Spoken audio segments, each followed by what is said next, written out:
Bienvenidos, hermanos, a todos los que están aquí, a los que nos siguen desde la virtualidad.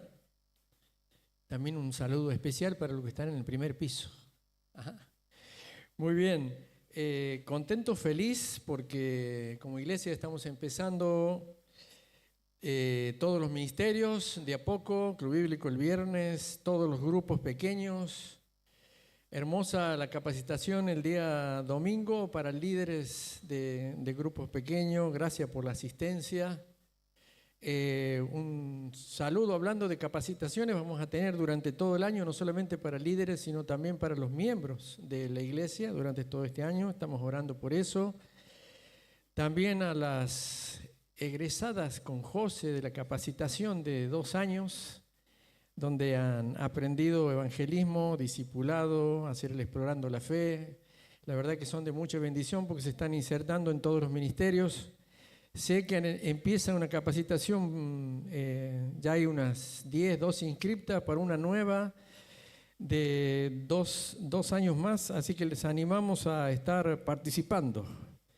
Y a los varones también los alentamos a la capacitación, ¿ah? No hay que quedarse atrás. Muy bien. El título de hoy necesita de, algunas cosas que entender, porque dice, cuando huir no es la mejor de las soluciones o no es la mejor de las ideas. ¿Y por qué digo esto? Bueno, porque la Biblia también en algunos lugares alienta o promueve el huir, porque Pablo le dice en la carta a su discípulo Timoteo, huye de las pasiones juveniles, pasiones que batallan contra el alma, pasiones que batallan contra el deseo y el propósito de Dios, que nosotros podamos ir adelante en la vida cristiana y ordenemos nuestra vida. No solamente el énfasis es hacia pasiones que tengan que ver con la sexualidad, sino también con las emociones, con el orgullo, con la soberbia y con todo tipo de emociones que conspiran contra la voluntad de Dios en nuestra vida. Y eso es lo que básicamente queremos hablar en esta noche, ¿ah? Vamos a orar. Señor, te damos gracias, abrimos tu palabra. Sabemos que ella no vuelve vacía, hace un impacto en nuestras vidas y nos lleva a tomar decisiones, Señor. Bendícenos, Señor, al hacer esto en esta noche. Te lo pedimos en el nombre de Cristo Jesús. Amén. Indudablemente es que vivimos en un mundo muy difícil, un mundo caído, un mundo de amoralidad, violento, alejado de Dios y que le da la espalda de Dios en todos los sentidos. Nosotros lo sabemos. Y tenemos que estar enfrentando casi todos los días y todas las semanas este tipo de adversidades. Las malas decisiones del mundo, pero también las malas decisiones nuestras, o sea, las propias y las ajenas. Y eso crea mucha zozobra en nuestra vida, en nuestros proyectos, en el propósito de Dios, en nosotros. Y al enfrentar todo este tipo de cosas, a veces no estamos lo suficientemente preparados o fortalecidos en Dios para enfrentarlas. El Señor nos ha creado en pensamiento y en mentalidad para tener la suficiente fortaleza en Dios para poder superarlas. Y también digamos que biológicamente el cuerpo enfrenta cantidades de adversidades y problemas y pruebas, puede hacerlo. Pero reconocemos que hay muchas veces que nuestra mente colapsa, que nuestras fuerzas se debilitan, que nuestra fe entra en esa noche oscura de la vida. Es triste, pero en este sentido es muchas veces que deseamos huir. Lo triste es que el mundo huye de Dios. El amor de Dios no se cansa. El amor de Dios envuelve. Es inconcebible para mí, nunca lo puedo llegar a entender, cómo puede ser de que alguien que no necesita nada, absolutamente nada, esté buscándonos cada día para llevarnos a su presencia. Es triste cómo el mundo no entiende esto. Pero aún es más triste cuando el creyente, aquel que ha entendido, que ha gustado de la bondad, de la misericordia, de reconciliarse con Dios, de experimentar el perdón de Dios, huye de la voluntad de Dios, huye de servir a Dios, huye de seguir a Dios, huye del llamado de Dios y de la santidad de Dios. Ese a mí me causa mucha tristeza porque veo el fin, veo el futuro de esa actitud de creyentes que huyen de Dios en ese sentido. Y he tratado de buscar un ejemplo en la Biblia que simplifique esto y encontrar a algún personaje por la cual nosotros podamos decir, si él salió bien, hay esperanza para todos nosotros. Y este personaje de la Biblia relata en el Salmo 55 este corazón. Si me acompañas en el Salmo 55, versículo 6, dice así: y dije, ¿quién me diese alas como de paloma? Volaría yo y descansaría. Ciertamente huiría lejos, moraría en el desierto. Me apresuraría a escapar del viento borrascoso y de la tempestad.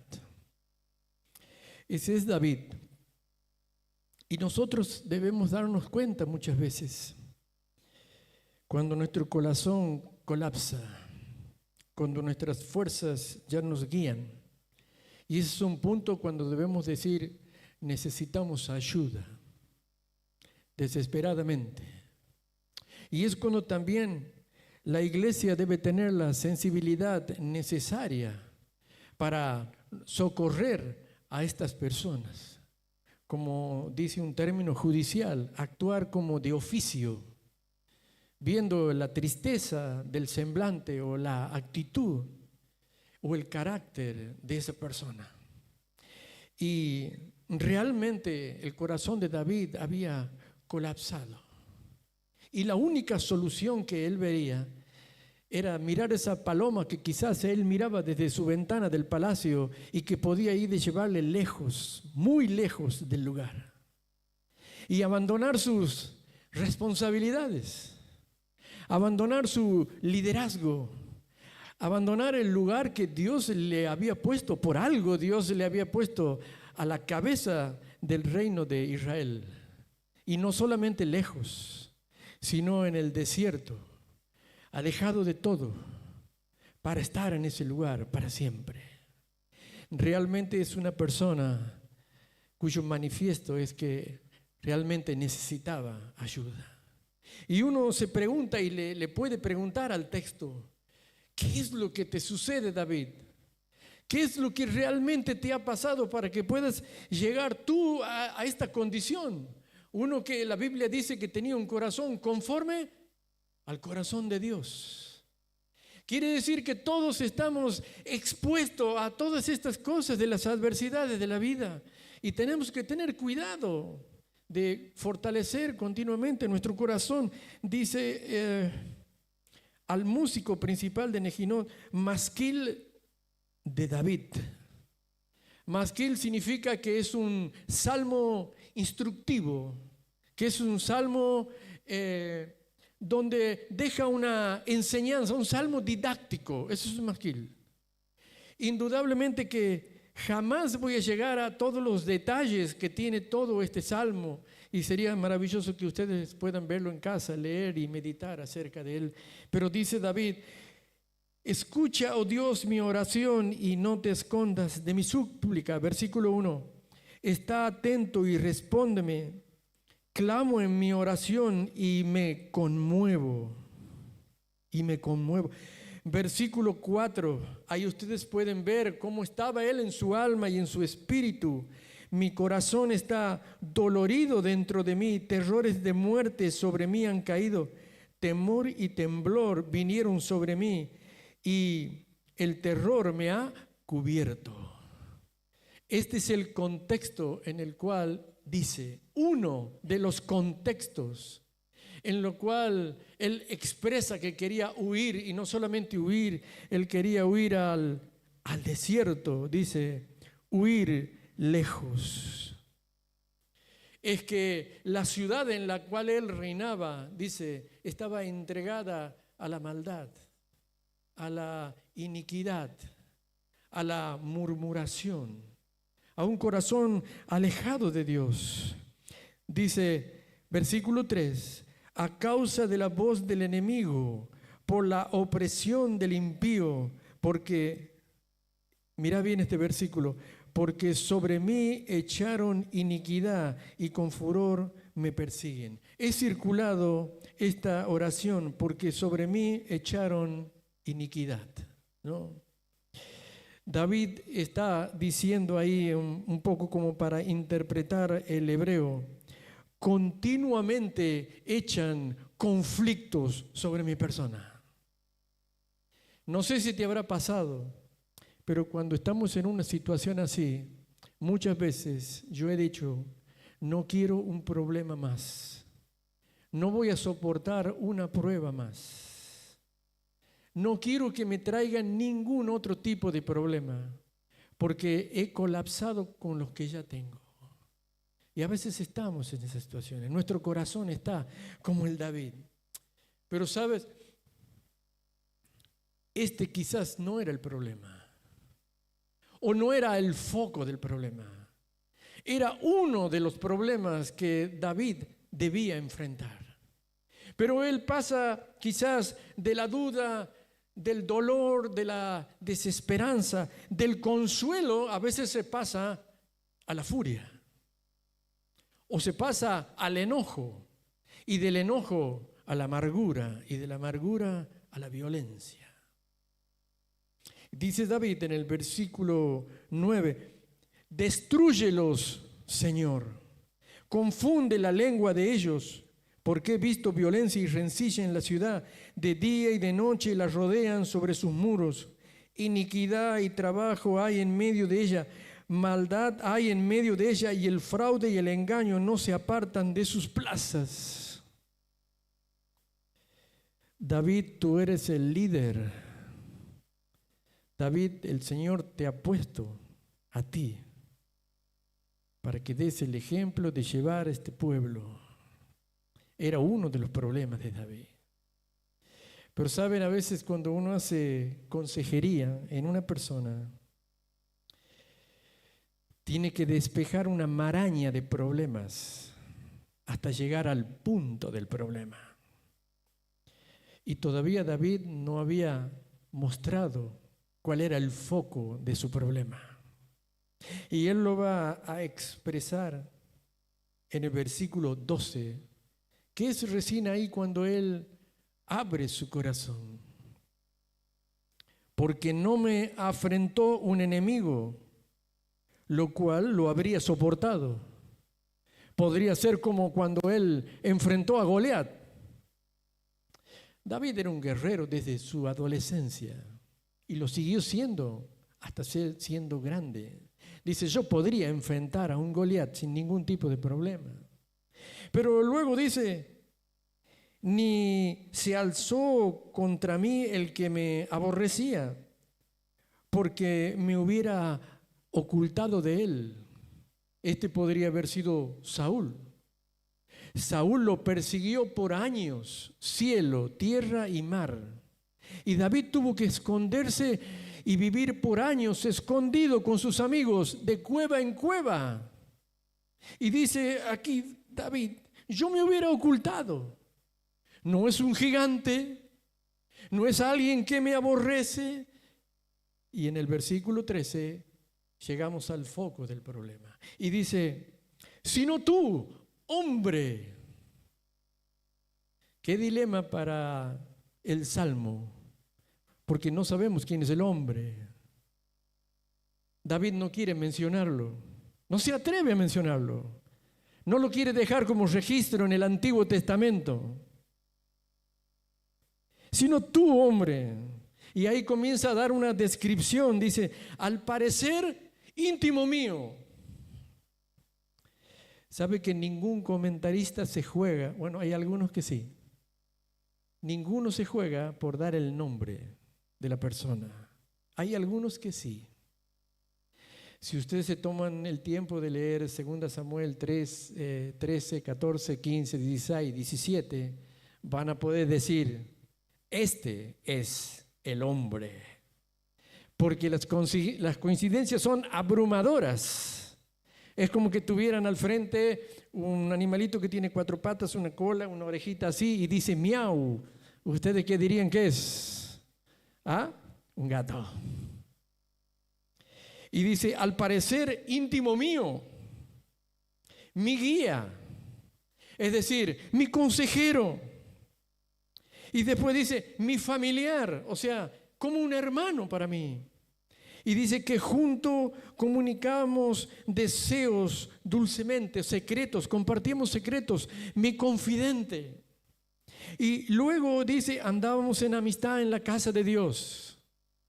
¿Se imaginan todo eso? Mi amigo, casi mi hermano, mi confidente, con el que íbamos a adorar a Dios en la casa de Dios. Ese es mi problema. Ese es mi problema. Ese era lo que terminó de abrumar a David. Claro, para dilucidar esto, nosotros tenemos que ir a 2 de Samuel, en capítulo 14, y les voy a contar algo de contexto. David fue un enorme guerrero. David fue un enorme rey. David fue un hombre conforme al corazón de Dios. Pero David tenía muchos conflictos familiares, muchos conflictos con sus hijos, conflictos en familia que marcaron su vida. Empezando por su adulterio con Betsabé, que marcó toda su vida, todo su reino, toda su descendencia. Porque el profeta Natán le dijo, el Señor perdona tu vida a causa de lo que has hecho. Pero los conflictos para tu casa no acabarán nunca, porque el pecado siempre, siempre trae consecuencias. No solamente para nosotros, sino para nuestros íntimos y para nuestras generaciones. Y sabe, si había alguien que David amaba, era su tercer hijo, y era Absalón. Absalón era su querido. Y hubo un momento dentro de los conflictos cuando su hijo Amón engañó a Tamar, hermana de Absalón. Le engañó, la llevó a su casa, a su recámara, accedió a ella, la violó a ella, deshonró su vida, luego la despidió, la deshonró delante de los hijos de Israel. David miró para otro lado y no tomó las medidas pertinentes, disciplinarias, que debía tomar. Y esto fue creando mucho resentimiento y rebelión en la familia. Y desde ahí empezó dentro de la familia una historia de engaños, de mentiras, de orgullos y de conflictos. Y Absalón hizo lo mismo, convocó a una fiesta engañando a los hijos de David y invitándolos a todos, y entre ellos también invitó a Amón y lo asesinó delante de todos. Tomó venganza por él mismo. Y David, a causa de esto, lo desterró por muchos años. Pero en todo el relato que ustedes van a ver en su casa, prima este punto. David amaba con todo su corazón a Absalón y lo tuvo desterrado por muchos años sin hablarle, hasta que Joab, su general, miren qué historia, cuando empieza una mentira, después empieza una catarata de mentiras para tapar la mentira de la mentira. Joab inventó una historia a una mujer pagada que venga y le hable a David de las bueyes perdidos y un montón de cosas. Y David le dijo a esa mujer, mujer, ¿por qué no me dices realmente que Joab, mi general, te ha mandado y dejas de mentir ya? Y la mujer le dice, Señor, tú eres como un ángel de Dios que lo sabe todo. Sí, sí me ha mandado Joab. Bueno, di, ¿qué quieres de una sola vez? Y la mujer dice, Joab quiere que traigas al desterrado a vivir contigo. Si tú lo amas, ¿por qué no acabamos con esto? Que se cumpla tu voluntad, tráelo a Absalón. Y lo trajo después de muchos años. Y mirá en 2 de Samuel 14, 24, la decisión de David. 2 de Samuel capítulo 14, versículo 24.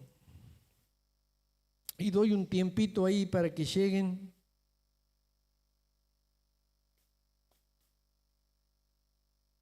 Mas el rey dijo, váyase a su casa y no vea mi rostro. Y volvió Absalón a su casa y no vio el rostro del rey.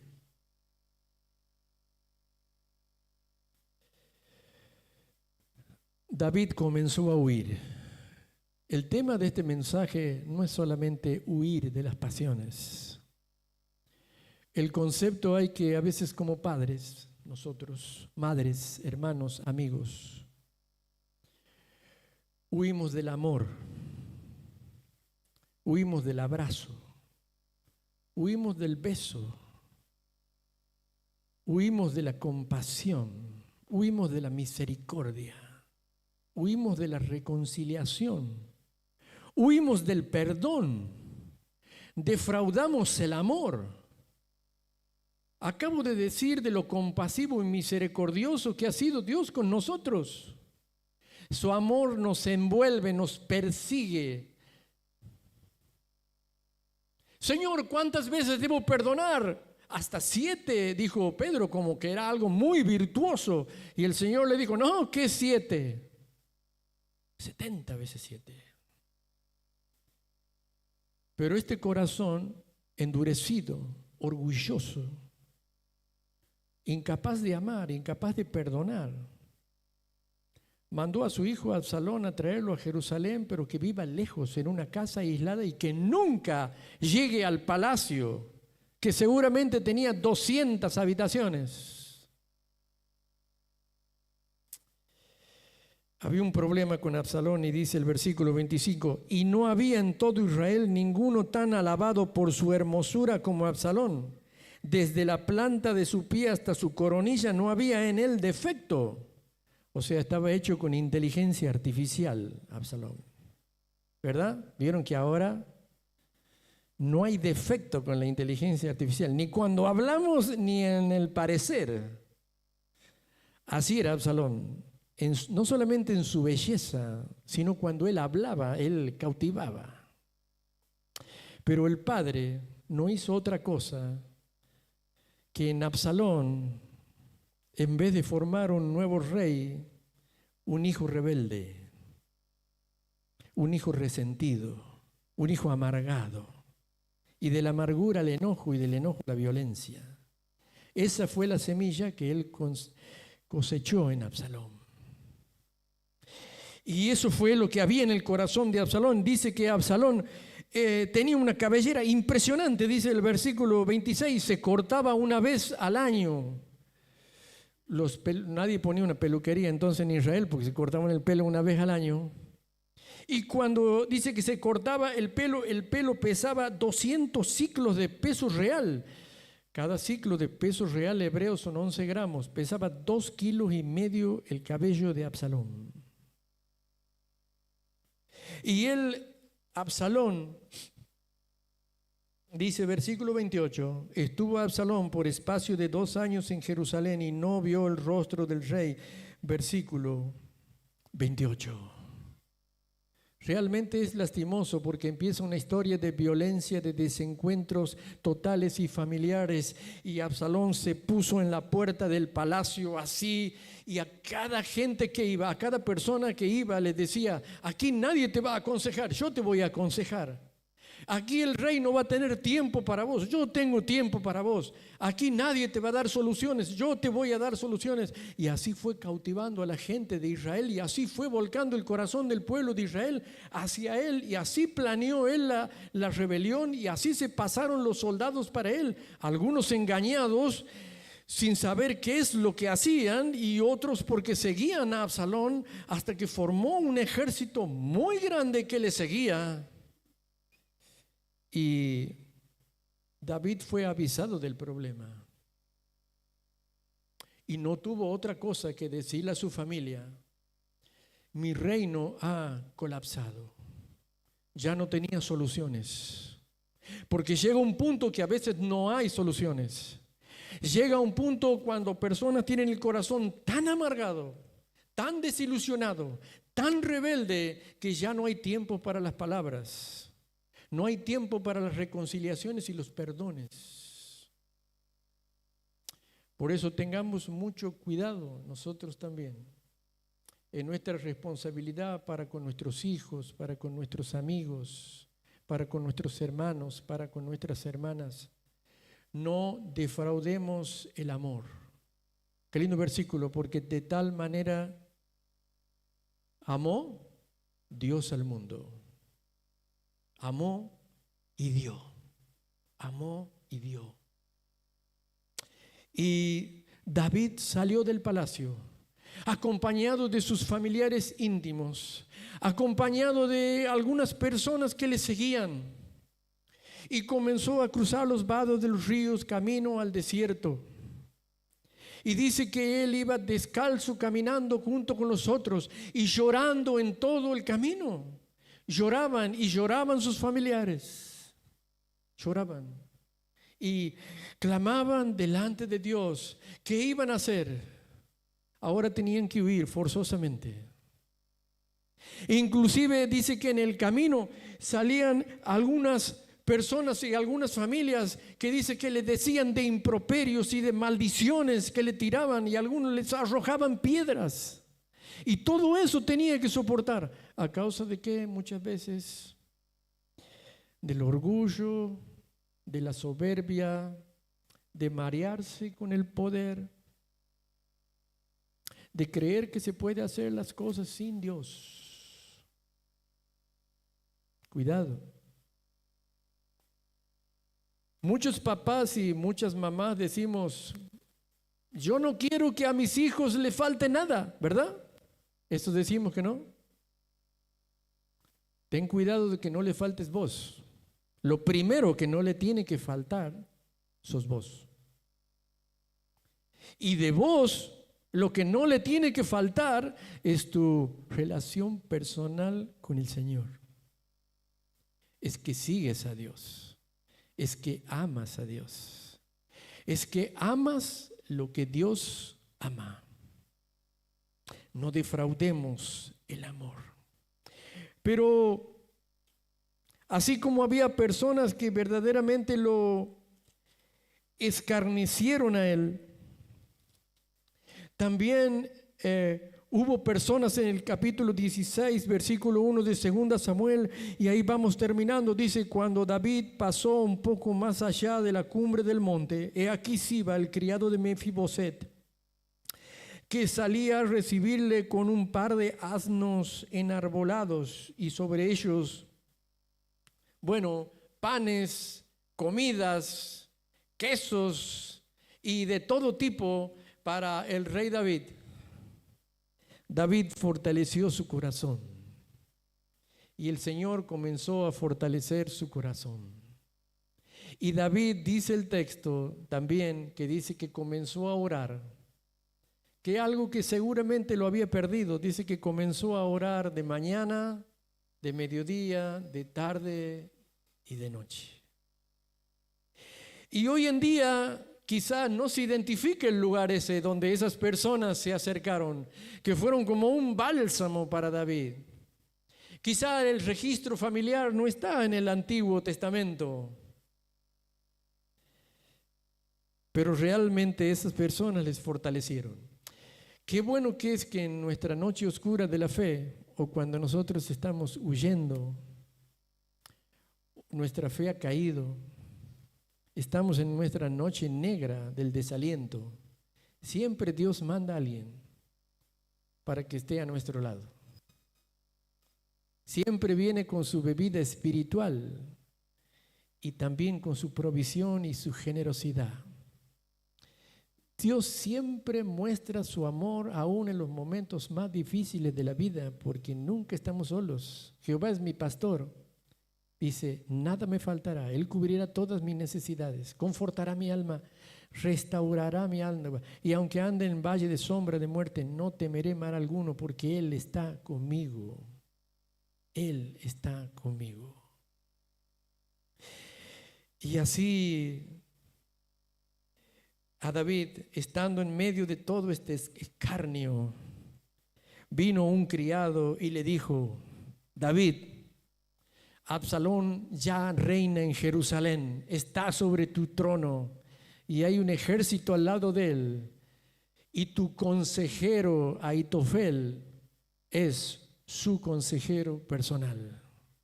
Ahí te di el nombre del hermano, del familiar, del íntimo, del hermano. El Salmo 55 no vas a encontrar a Ahitofel. En segunda de Samuel sí lo vas a encontrar, y ese fue el enorme problema que colapsó el corazón, la traición de la persona que se crió al lado de él. Ahora estaba en la rebelión con Absalón. Y David dijo al finalizar, Señor, trastorna el consejo de Ahitofel a Absalón. Pero había un consejero fiel en el reino. Era un consejero también íntimo de David. Porque Ahitofel era tan sabio que dice que cuando daba un consejo era como si Dios mismo hablara con la palabra de Dios. Y Absalón le dijo, ¿qué aconsejas, Ahitofel? Y él dijo, este es el plan para matar a David. Y estaba el otro consejero y levantó la mano, dice, yo también tengo un consejo. Nadie quería que él diga, pero él dijo, yo tengo un consejo que es diferente al de Ahitofel. Y él dijo el consejo, pero Dios estaba ya detrás de ese consejo, porque Dios estaba con David. Y todos dijeron, me parece que este consejero tiene una mejor estrategia. Ahitofel salió de la presencia de todos, salió caminando, y en el camino, él que se creía infalible en el consejo, se dio cuenta que Dios estaba con David. Y fue a su casa y se ahorcó. Absalón siguió ese consejo, persiguió a David, David lo derrotó. Y el final es que en su huida, Absalón solo se encajó de un árbol, de una encina, con toda su melena y quedó colgando. Y un siervo dijo, he visto a Absalón colgado de un árbol, huyendo. Y Joab, general del ejército de David, dice, ¿y por qué no lo mataste ahí en ese lugar? Y el siervo dijo, bueno, lo traduzco a moneda de ahora. Ni aunque me des $1.000.000 voy a matar al hijo del rey, el ungido de Dios. ¿Es que acaso no escuchaste lo que dijo David cuando salimos? Derroten al ejército, pero a mi amado Absalón, trátenlo con ternura y con amor, no le hieran en nada. Pero Joab tomó la lanza tomó los dardos, dice 3 dardos, y se los clavó en el corazón. Y ordenó a sus escuderos que lo terminaran de rematar. La historia termina que ninguno de los siervos quería volver con la noticia al rey, porque David esperaba en la puerta. Y primero mandó a un siervo de Dios, y David le dijo: ¿qué sucedió? Derrotamos a los rebeldes. No, ¿qué sucedió con mi hijo Absalón? Y le dijo: no sé, porque había un alboroto impresionante. Yo no podía ver qué es lo que pasó. Mentira, él sí sabía lo que había pasado, pero no se animó a decirle. Pero atrás de él venía un etíope que no era israelita, que ni siquiera conocía a Absalón. Y David le dice: ¿qué pasó? Matamos a todos, dice, inclusive a un jovencito que estaba entre los rebeldes. Y David fue corriendo y se tiró al piso y lloró por mucho tiempo. Y a cada momento repetía: Absalón, amor mío, hijo mío, amor mío, hijo mío. Eso era lo único que repetía toda la hora. ¿Y todo por qué? Por un corazón duro, incapacitado de amar, de abrazar, de besar, de comunicar con pasión y amor. ¿Es bueno reprender? Sí. ¿Es bueno disciplinar? Sí. Pero también es bueno abrazar, comunicar, ternura, amor, aceptación, y aceptar las fallas y las falencias y los pecados de las otras personas, y tener paciencia y compasión como Dios la tiene con nosotros.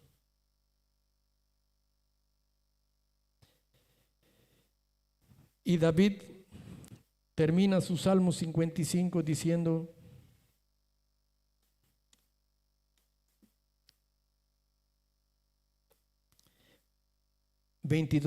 echa sobre Jehová tu carga, y él te sustentará y no dejará para siempre caído al justo. Aprendió la lección, porque a su otro hijo, Salomón, lo trató con amor, lo trató con ternura, le enseñó cómo ser un rey. Porque un día David le dijo a Dios: Señor misericordioso, te construiré un templo. Y Dios le dijo: vos a mí no me vas a construir ningún templo, porque tú eres un guerrero y tienes las manos manchadas de sangre y de violencia. Tu hijo Salomón reinará. Y fue un padre diferente. Termino con este versículo que se los di a los hermanos líderes cuando hicimos nuestra capacitación el domingo, y que es nuestra responsabilidad. Dice Proverbios 24, versículo 11. Atienda bien esto. Libra a los que son llevados a la muerte.